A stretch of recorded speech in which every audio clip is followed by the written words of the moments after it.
How to create a timer on Google Slides in 2024. It's the latest version and the easiest version. All right, so what you have to do firstly is click on insert.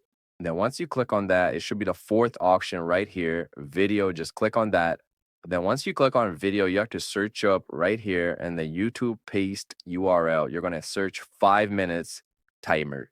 You could also put 30 minutes, an hour, 2 hours, whatever you want. So me, I'm going to put 5 minutes timer and I'm just going to click on here. Then I'm gonna click on insert. And you're just gonna put it whatever you want. So let's say I'm put it on top right here. You're just gonna go back here and you're gonna put play automatically, on click, or play manual. So me, I'm gonna put play automatically, but you can choose whatever you want.